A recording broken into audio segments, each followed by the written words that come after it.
Good morning. Myself Fatini Sabigum. I'm a contract lecturer in Government City College.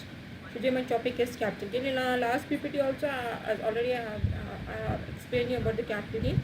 So the continuation I'm doing in next PPT, that is in my PPT 9. So capital gain on transfer of capital asset by a partner or a member to a firm. Like whenever we are transferring any kind of asset as an individual, we are having the information, or we have discussed about that in our last PPT, whereas now we will discuss about the transfer of capital asset by a partner or a member to a firm. According to section 45 subsection 3, taxable in the hands of a partner and consideration amount recorded in the books of accounts. Distribution of a capital assets on a firm's dissolution, like when the firm is dissolving, chargeable in the hands of the firm and a fair market value as on date of transfer. Like whatever the fair market value we are having, that we are supposed to take into consideration when we are transferring the value, the sale price. Slump sale, that is section 50B.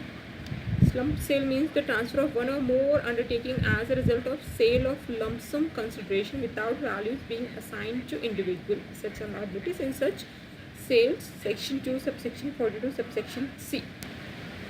Slump sale is nothing but like a cost of acquisition, that is a net worth, no index, no short term and long term, just value of asset, depreciable or non depreciable we have to take, and a value in the hands of the purchaser. According to section 50C, special provision for full value of consideration in certain cases, like where the consideration received or acquiring on a transfer of capital asset, being a land or a building or both, is less than, and the value assessed or assessable by the stamp valuation authority for the purpose of payment of stamp duty, and the value of so assessed or assessable shall be deemed to be the sales consideration. Where the CC claims that the value of assessed or assessable exceeds the fair market value of the property and the value so assessed or assessable has not been deputed in any appeal or revision before any authority, the assessing officer may refer the valuation of the capital asset to a valuation officer. Exceeds the stamp duty, so the stamp duty value shall be taken as a sales price. Like when the government is taking a rule, that when the government is taking the power, so they'll give the fair market value as well as the stamp duty. So what the thing is, like we have to compare these two things, whether the fair market value is more or the stamp duty value is more. So we have to take the stamp duty value, and if stamp duty value is lower, that the value ascertained by the valuation officer shall be taken as a sales price. Capital gain on conversion of debentures into shares, like whenever we are converting our debentures into shares, according to section 49 subsection 2A, any transfer by way of conversion of debentures or debenture stock or deposit certificate in any form of a company into shares or debentures of that company is not regarded as a transfer giving a rise to a capital gain.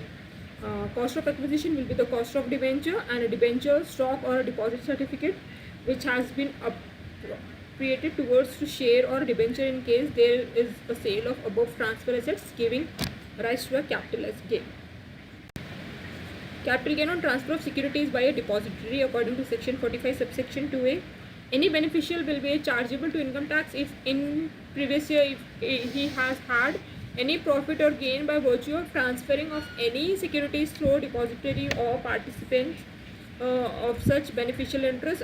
It shall not be income of the depository, and the cost of acquisition and the period of holding of any security shall be determined on the basis of first in first out.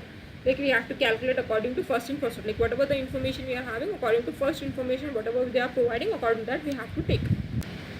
According to section 45 subsection 2A, FIFO shall be applied only in respect of dematerialized holding, as physical form of shares are still in possession of the investor when there is the sale of dematerialized shares, and FIFO shall be applied account wise in case if there is multiple depository accounts. As such, sale in particular account shall not be considered as a sale in other accounts, and a date of entry is used for the basis of FIFO. Computation of capital gain in case of a self-generated assets. Here I have explained you with the help of one table. Goodwill of a business we are having, and a tenancy rights to manufacturer, and a trademark, and all we are having. Original shares as well as the bonus shares. When we are dealing with the help of capital gain in case of bonus shares, like usually we are purchasing the capital asset, but instead of purchasing the capital asset, if you are purchasing the same thing with the help of shares, that too with the help of bonus shares, then we are supposed to take this into whether it's an original share or a bonus share, that we have to take into consideration. If it is a original share, we have to check the index cost of acquisition when you have acquired the property. According to that, you have to take. Let me explain like this. Right. If the SEC receives bonus shares, then the cost of acquisition is to be taken as nil. Because the period of holding for such shares are short-term or long-term asset is to be determined from the date of allotment of bonus shares and to the date of transfer. If the bonus shares are transferred within a period of 1 year, then the gain on such shares will be treated as a short-term capital gain. And if the shares are transferred after 1 year, then the date of allotment, then the gain will be treated as a long-term. Because here, for whenever we are having the bonus shares, only 1 year will be for a short-term, and if it exceeds 1 year, it will comes under a long-term capital gain. If the original shares are acquired before 1/4/2001, you have to take, that is the higher of the following, that is your actual cost or fair market value, whichever is high. And if you have purchased any kind of original shares after 1/4/2001, then no need of comparing that with your fair market value, just you have to take your actual cost, just actual cost you have to take. And you have acquired the shares after if any kind of shares if you have acquired after 1/4/81, just simply just actual cost we are supposed to take into consideration. In the same manner, with the help of our bonus shares also, acquiring before 1/4/81, we have to compare this with this too. If you have acquired after 81, just nil we have to take, just no need of taking any value, just nil we will get on shares. Capital gain on transfer of right shares, like original shares hai, if you are having original shares, then we are having the same formula while calculating this. In case of compulsory acquisition of an asset, like applicability transfer of capital asset by way of compulsory acquisition under any law, or a capital asset is transferred not by way of compulsory acquisition and consideration is approved or determined by the central government or RBI, or the chargeability will be the full value of consideration and we have to pay the full tax on this. According to section 45 subsection 2, conversion of capital asset into stock in trade. Like the same conversion, we are converting the capital asset into some stock in trade, so we are supposed to take this into consideration. One example is mentioned over here. With the help of this example, we can have an idea about this. A building has been acquired by an SEC on 1/6/1980 for rupees 1 lakh, and the SEC convert the building into a stock in trade of his property dealing business on 1/1/1992. And the fair market value of the building is 9 lakh rupees. The stock in trade is sold by SEC on 1/1/2011 for rupees 13 lakhs. They are mentioning the fair market value also because the person is acquiring the asset before 2001. So what you have to take into consideration, that you have to take all the information which is given to us to apply with the help of the formula which already we have discussed in our earlier slides. Exemption under section 54 is nothing but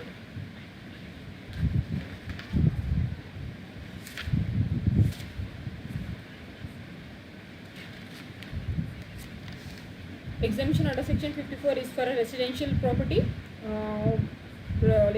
residential house let out for a self-occupied, whatever it will be. You are supposed to invest that, whatever after selling, whatever the money you are receiving, that money you are supposed to invest in purchase or otherwise the construction of house for residential purpose only in India. You are supposed to get the exemption, that is the least of the following two figures, that is the cost of a new house plus amount deposited in a capital gain scheme or otherwise your capital gain answer, whichever is that exemption you are having. The time limit will be purchase of house within 1 year before or 2 years after the date of transfer, like after completion of your transfer within 1 year or before 2 years. Like if you are purchasing a constructed house, then you have to purchase, you have to complete that process within 1 year, and if you are constructing the house, you have to complete that construction within 3 years. Within 3 years you have to complete that construction. And if you are, the revocation will be within 3 years, like after selling the asset within 3 years, again if you are purchasing some new asset, then you won't get this kind of benefit. The thing is, like till 3 years you are not supposed to sell that house, the second house which you have purchased from the first house money. So from whatever the second house ownership you are having, you are not supposed to transfer to any other person within 3 years. At least you are supposed to have the ownership for 3 years, then only you will get this kind of exemption, that is exemption under section 54A. Second, we are having exemption under 54B, that is it's an exemption for agriculture land.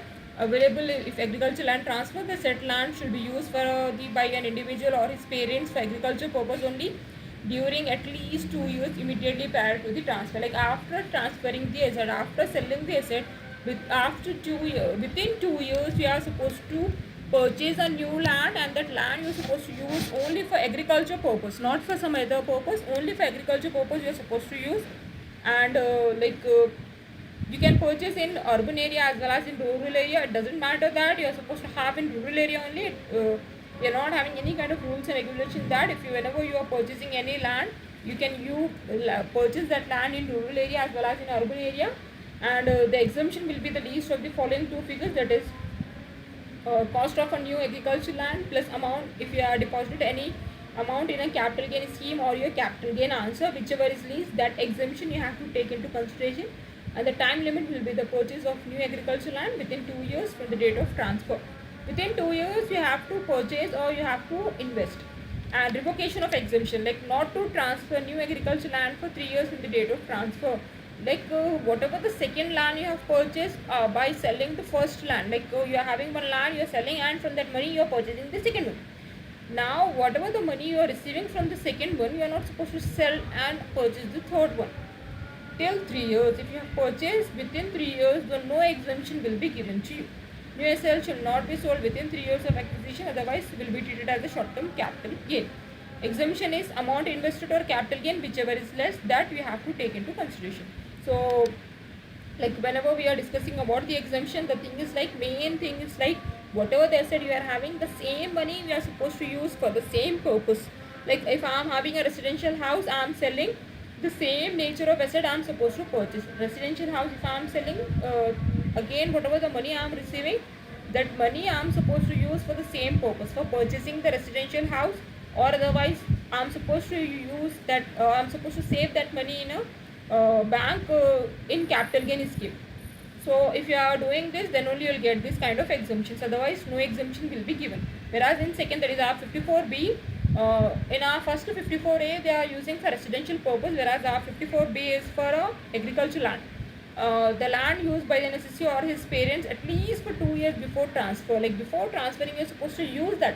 Simply if you're purchasing and keeping that, it's not like that. The thing is like, you're supposed to use that kind of land, you're supposed to do something agricultural thing on in that land, then only you'll get exemption under section 54B. And you are supposed to invest in a purchase of agricultural land either in a rural area or in urban area. It doesn't matter where you are taking the land. You can take in urban area as well as in rural area, but the land must be used for agriculture purpose only, not for some other purpose. And exemption will be the least of the following two cases, that is the cost of a new agricultural land plus amount deposited in a capital gain scheme, or otherwise your capital gain answer, whichever is least, that you have to take into consideration. The time limit will be the 2 years. Purchase of new agricultural land within 2 years from the date of transfer. Within 2 years, you can't invest in some other things. Next is 54D, as we are not having 54C. Next we are having directly 54D. 54D is for an acquisition of land and building which are used for industrial undertaking. Like usually whenever we are using any kind of land or building, in our first exemption we are having a building which we are supposed to use for residential purpose, whereas in our second exemption, that is we are using a land which we are supposed to use for agriculture purpose. Whereas in 54D, we can use a land, we can use a building, but only for industrial purpose, not for some other purpose. Only for industrial purpose we are supposed to use. It is a long-term or a short-term capital gain from compulsory acquisition of land and building which are used for industrial undertaking. Exemption can be given. So 54D, transfer asset is the compulsory acquisition of land and building by government only, used for industrial purpose for 2 years before transfer. You have to use the building, you have to use the land for industrial purpose only for 2 years, and available to any person. It's not like that it will be available to any person. An asset sold should be a short term or a long term capital asset, whatever it will be. It's not compulsory that within 2 years it will be a short term one or it will be a long term one only. It's not like that after 5 years I am unable to sell. You can sell. It will be a short term as well as a long term. The thing is like, at least you must have the ownership for 2 years. And asset sold, investment in land or building for industrial purpose within 3 years. Time limit will be there within 3 years after receiving the compensation. Like within 3 years you have to invest the money in industrial sector only. You can purchase the land, you can purchase the building, but the same both things you are supposed to use for industrial purpose only. The exemption for this is like least of the following two figures you have to take. Again the same thing, that is the cost of land and building plus amount deposited in a capital gain scheme in a bank, or capital gain amount, whichever is low, that you have to take. And the revocation of exemption, like you are not supposed to transfer this second land and building which you have purchased from the first one. You are not supposed to transfer this within 3 years, and purchase of land and building within, you are not supposed to sell this, as well as you can't purchase the new one within 3 years. So new assets should not be sold within 3 years of acquisition, and otherwise will be treated as a short term capital gain, and exemption will be the amount invested or a capital gain whichever is low. Next we are having as exemption under section 54 EC. 54 EC is nothing but like you are investing in long-term capital gain on transfer of any capital asset. Like any capital asset we are taking into consideration. Investment in specified asset, that is in bonds. If the long-term capital asset is transferred during the previous year and if gain is there, then SEC can claim this exemption if investment is made in specified bonds. If you are investing in specified bonds, then you will get this kind of benefit. It will be available if any long-term capital asset is transferred after 31st-3/2000 and available to any person. The asset should be a long-term capital asset. Investment within 6 months. Like in our earlier deduction or in our earlier exemption, the time limit will be 2 years or 3 years. But here, as we are having the bonds, so the time limit will be only for 6 months. Within 6 months, you have to purchase the new asset from the money what you have received from your earlier bonds. And long-term capital asset or any kind of assets, yes, you can take this. And investment in, you have to investment in specified asset, that is the bonds of a rural electrification corporation or a national highway authority of India or power finance corporation limited or an Indian railway finance corporation, etc. Time limit will be again the 6 months only we are having over here. And the exemption is actual amount, how much amount you have invested, that or 50 lakh rupees. In our earlier exemptions, what we are doing is we are taking the amount what you have invested or your capital gain answer. But here we are not taking the capital gain answer, we are taking actual amount invested or 50 lakh, whichever is least we are taking into consideration. If investment is made in 2 previous year, then also the limit is 50 lakhs only, not for each previous year. And revocation of exemption is no loan can be obtained against this new investment, transfer of specified asset within 3 years, and no invested within 6 months from the date of transfer. Like long-term specified asset means the bond redeemable after 3 years issued by a rural electrification corporation or by an NHAI, that is the National Highway Authority of India, issued after 1/4/2007. After giving this exemption, there cannot be any loss under this head for the transfer asset. And if the specified asset is transferred or converted into money or loan is taken against the security of the investments, then the exemption given earlier get cancelled and exemption claim earlier will be treated as long-term capital gain for the previous year in which the long-term specified asset is transferred or converted. So whenever we are transferring according to this, we have to take this into consideration. Next deduction is next exemption is exemption under section 54F. 54F is the long-term capital gain from other assets other than residential house and purchasing or constructing residential house. According to section 54F, capital gain arising from the transfer of other assets, that is other than residential house, exemption can be given. Transfer asset must be any asset other than residential house, that is the land, gold, commercial building, anything you can take into consideration. Investment in one residential house in India. He should own one house only other than newly purchased or a constructed one. And exemption will be the least of the following two figures, that is if the cost of a new asset house is more than the consideration received, then the capital gain amount is fully allowed as exemption. Or if cost of a new asset house is less than the consideration received, exemption is given proportionately, etc.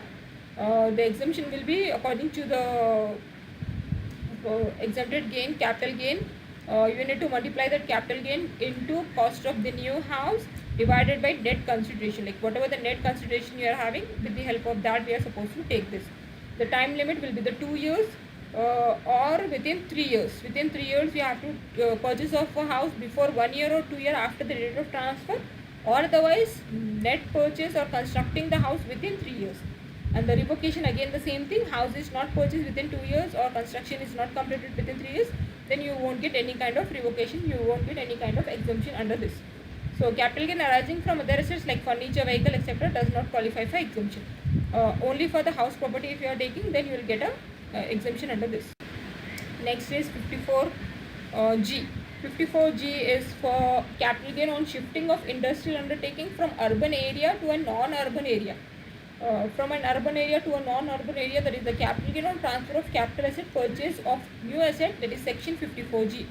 Available in if any land, building, plant and machinery is transferred in order to shift an industrial undertaking from urban to a rural area. It will be available to any person, and it may be a short term or otherwise it may be a long term. And investment must be made in land, building or plant and machinery shift to undertaking in a rural area. Should not be sold within 3 years of the acquisition. So we have to invest shifting the industrial unit from urban area to a non-urban area, plant and machinery whatever we are having, and we have to invest in plant and machinery, that is the land and building for industrial purpose in a non-urban area. And the exemption will be the least of the following cases, that is the actual amount invested in new asset plus shifting expenses plus amount deposited in a capital gain scheme. So we have to add these things when we are taking the exemptions, or otherwise your capital gain answer, whichever is low, we have to take into consideration. Time limit will be the purchase or a construction of a new asset, and a payment of shifting expenses shall be take place before 1 year or within 3 years from the date of transfer. Within 1 year you have to complete, or otherwise before completing the 3 years you have to take this into consideration. And the revocation, not to transfer within 3 years. Within 3 years you are not supposed to transfer the asset. If you are transferring, you won't get exemption under section 54G. So not to transfer within 3 years, or not purchase or constructing the new asset within 3 years. Next is 54G. Shift an industrial undertaking from any area to CEZ, that is special economic zone. If an SEC owns an industrial undertaking which is located in the urban area and wants to shift the unit into a special economic zone, and any gain or transfer of capital asset is eligible for exemption under section 54GA. Like from a urban area, if you want to shift to a special economic zone, then you will get an exemption under section 54GA. Transfer asset will be the shifting industrial undertaking from urban area to a special economic zone, and the investment in purchase of land and building or a plant and machinery, you can invest in anything. And exemption will be the least of the following two figures, that is actual amount invested in a new asset plus shifting expenses plus amount deposited in a capital gain, or otherwise your capital gain answer, whichever is low. And the time limit will be the 3 years, like 3 years from the date of transfer or compensation received. Within 3 years you are supposed to complete this. According to section 10 subsection 30, exemption in respect of long-term capital gain in case of specified securities. We are having some kind of specified transaction securities also. The following income shall be exempt from income tax, that is an income arising from the transfer of a long-term capital asset, being an equity share in a company or a unit of equity oriented fund, where such transaction is chargeable to security transaction tax, and the transaction of sale of equity share or a unit is entered into on or after 1/10/2004. According to section 111A, tax on short-term capital gain in certain cases, like section 111A shall be applicable to all the SECs including a non-resident also, if all the following conditions are satisfied. The gain arise from a transfer of a short-term capital assets, being an equity shares in a company or a unit of an equity oriented fund, the transaction of a sales is chargeable to a security transaction tax, or a tax payable on such short-term capital gain shall be at the rate of 15%. Provision of section 112. According to section 112 provides an alternative option for charging long-term capital gain on to tax if the following conditions are satisfied. The taxpayer is an individual or a Hindu undivided family or a company or any other person, may be resident or a non-resident. The asset is a long-term capital asset, it won't be a short-term one, it must be a long-term capital asset only. And a security listed in any stock exchange in India, or a mutual funds of a UTI, or a listed or a not listed one. If the conditions are satisfied, then the other option is to be charged the capital gain at the rate of 10% without taking the benefit of index. Like without taking the benefit of index, just you have to take this. And